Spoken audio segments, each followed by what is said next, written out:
to say about that. I would like now to introduce some of the people. The first one on the list is Lynn Twist.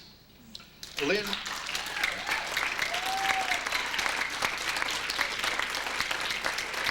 I would like to say that Lynn needs no introduction, but that would be redundant, obviously. Lynn, I was particularly pleased that Lynn is first on the list because Lynn does represent that sense of soul, that sense of spirit, that sense of caring at a deeper level that one normally finds in public acts done for private or public good. Lynn is so special. It's quite out of the blue. Some months ago, I said to my assistant, Allison Ainsworth, who will be up here shortly, I said to Allison, I'm confused about a word I keep hearing. And I said, the word is grace. What does grace really mean? Is it a theological word? Is it a thing? Does it have to do? What is the meaning of the word grace? And she said, Lynn Twist.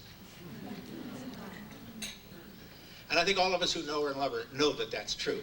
But she's also enormously effective. As one of the founding executives of the Hunger Project, an international not-for-profit group, she has helped the group go, in the past 17 years, throughout the world. In fact, in those 17 years, more than 6.5 million people in 152 countries have enrolled in the Hunger Project. Staff and volunteers are currently working to end the hunger activities in 31 countries worldwide. She has been responsible, as one of the two people in charge of the Hunger Project, for raising over $100 million and has provided training and fundraising technologies to Hunger Project volunteers and staff in more than 37 countries on 5 continents. She serves on the boards of many global entities and activities. I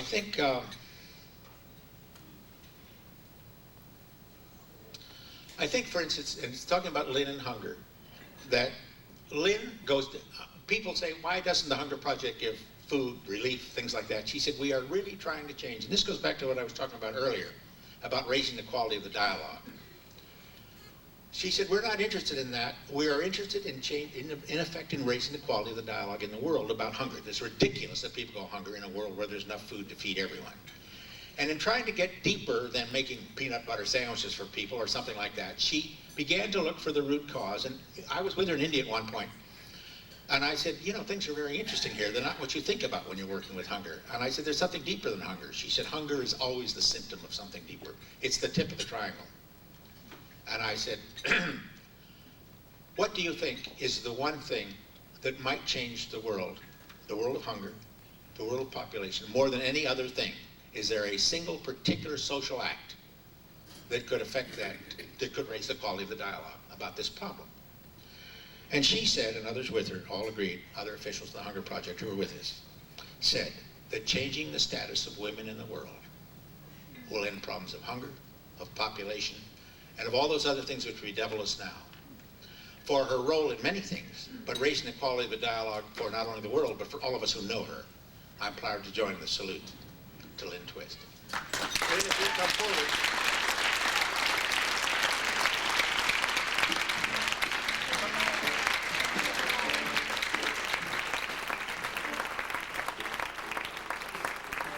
Lynn is escorted by Arlene Levy.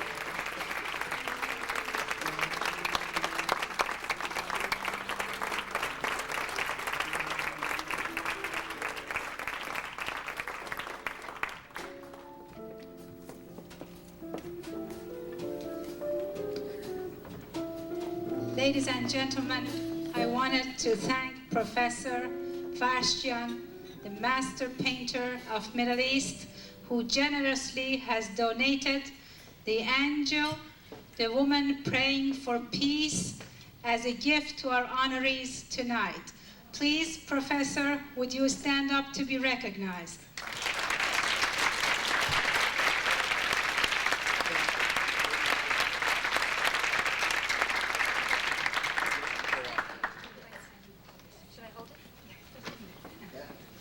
Okay. Next is Joan Holmes.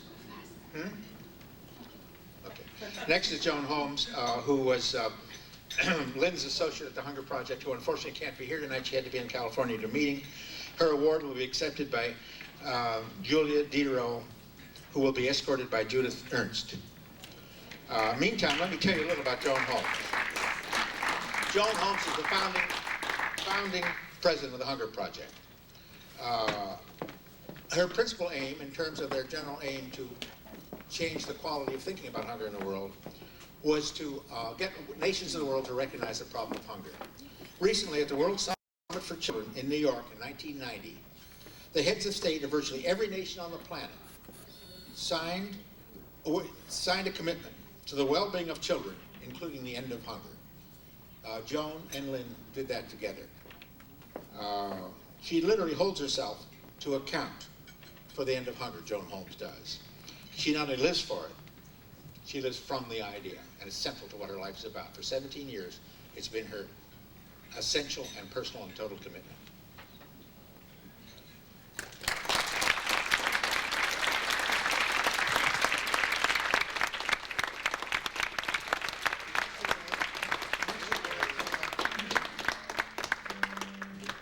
Bianca Jagger will be escorted by Lily Starr.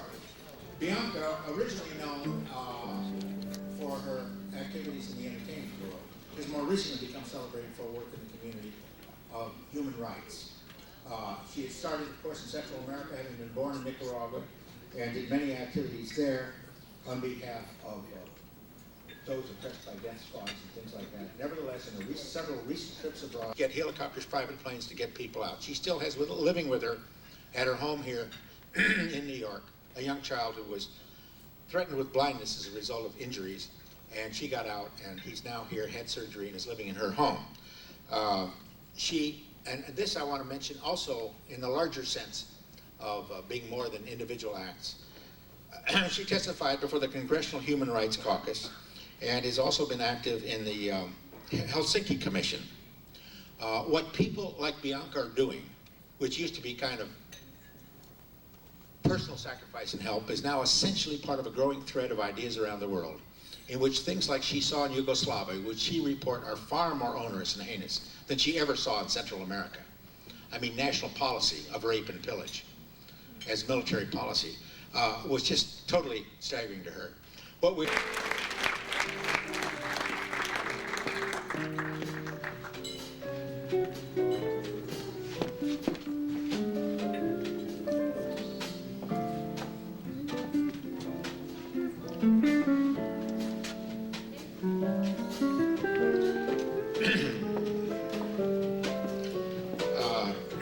Emma Joan Morris, I've ever seen, and what happens is that most of the children, black children in this community, have so little self-esteem that they have little hope that they will pass in any educational program.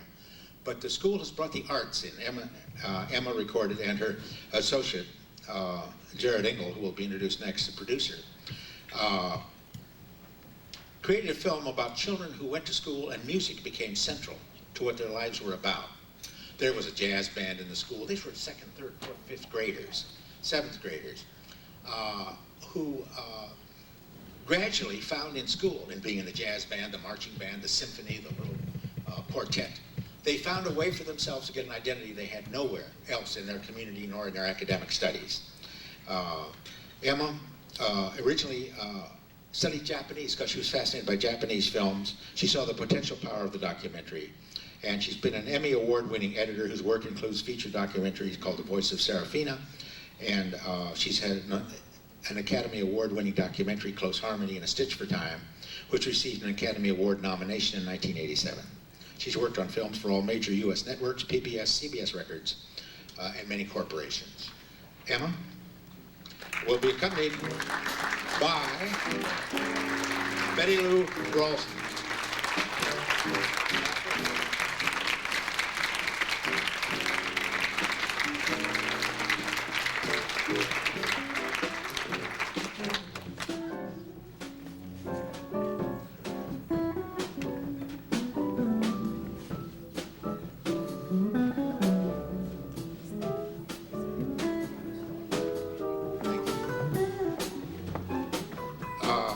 Jared Engel, who will be escorted here by Rosemary Nadalin, is the producer of the film I just mentioned. The producer begins well in advance of the film itself raising the money, and it took, I think, 3 years for Jarrett to raise the $200,000 necessary for the film. A measure of its success at a recent private showing in New York for the benefit of the school, $230,000 was raised at one evening's performance. So moved was the audience by the film. Jarrett is a writer and editor. She's been working on something with me, I say, for the past 4 years. 2 years in the production of it, 3 years in getting ready for it. 2 years in getting ready for it. She's developed a pilot for a video series for young people at the American Museum of Natural History, was an associate writer for a series on Fox Television Network, and she's also written and co-produced several award-winning short films. Jarrett?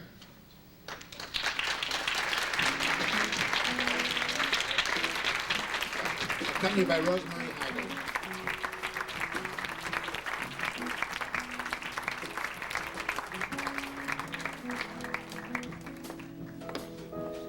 Ladies and gentlemen, Rosemary Nadin has been the co-chair of this event. She works as our OR nurse in Overlook Hospital. She is the one who came and asked me to put this event together.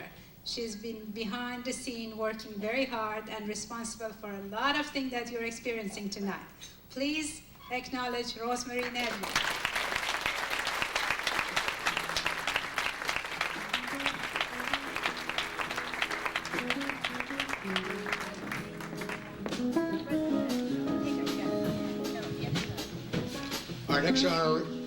Our next honoree is Lily Boykins, who will be escorted by Allison Polisi. Oh, sure.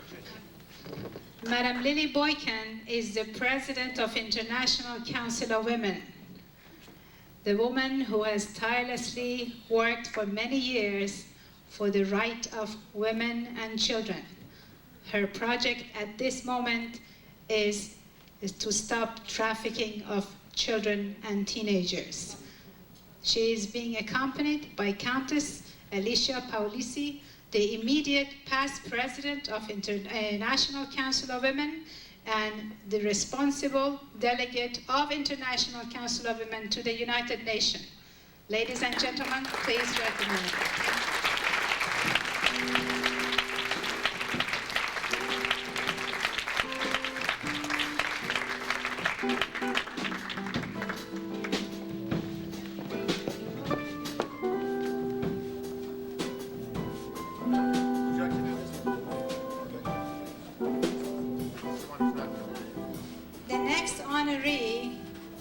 Dorothy Hopfer, which we are celebrating her 94th birthday as well.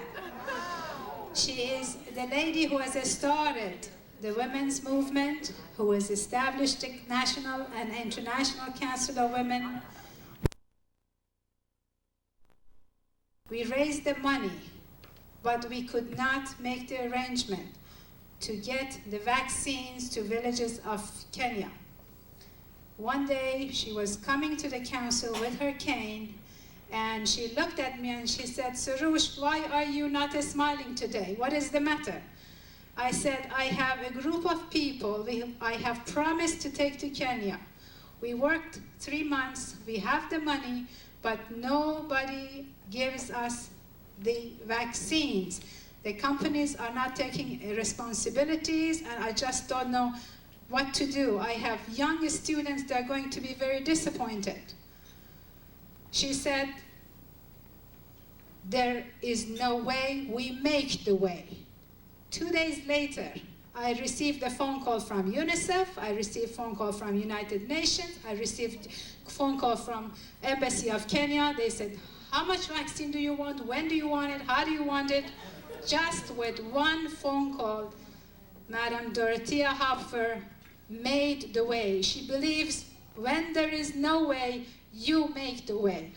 We are honored to recognize her, and we are very unhappy that she's not here tonight because of ill health. And Madam Irena Kowalski, the president of National Council of Women, is accepting the award on her behalf, and she is going to be accompanied by Emma Broisman, the delegate of International Council of Women to the United Nations.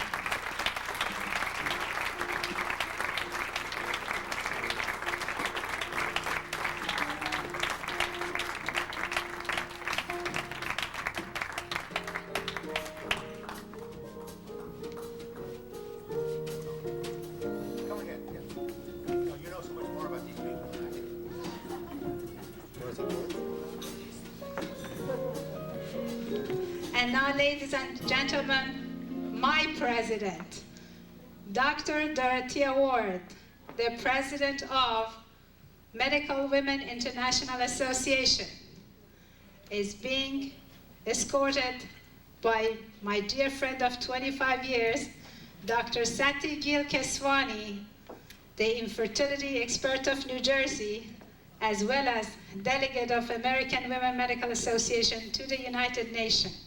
Please join us.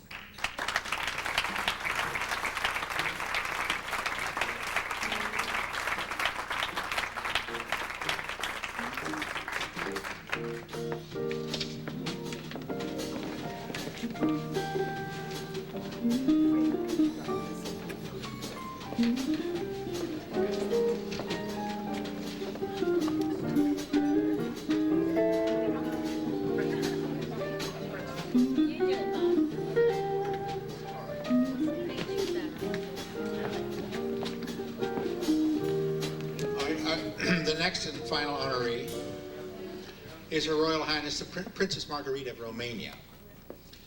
Princess Margarita, who will be escorted by Rudy Romain,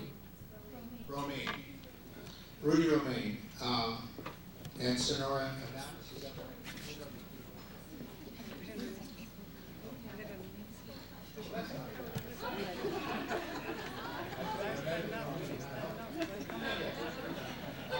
Margarita is the president of the Princess Margarita Foundation of Romania. As I say, she's the oldest daughter of King Michael of Romania. She is basically, and by training, originally a sociologist who studied in Scotland and got a degree there. Her foundation is a humanitarian, non-political, non-profit organization devoted to the reconstruction of Romania, where, as we all know, the remains of the communist regime in Romania were about as devastating to any society as anywhere else anywhere in the world.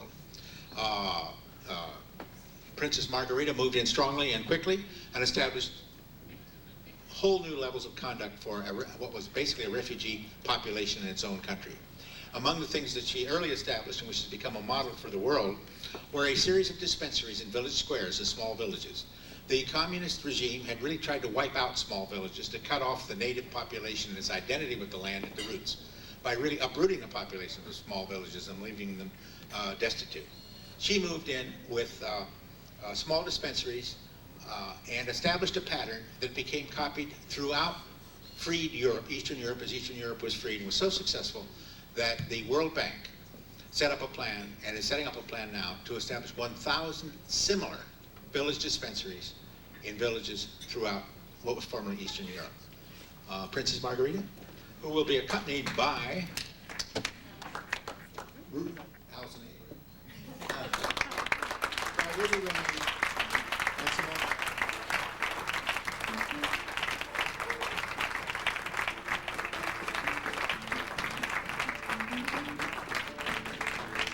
These are the two young ladies I mentioned, Rudy Romain and Simone. These two young, beautiful children have raised in their school $1,000 for the project, and they have paid their own way to come here from Indiana. Ladies and gentlemen.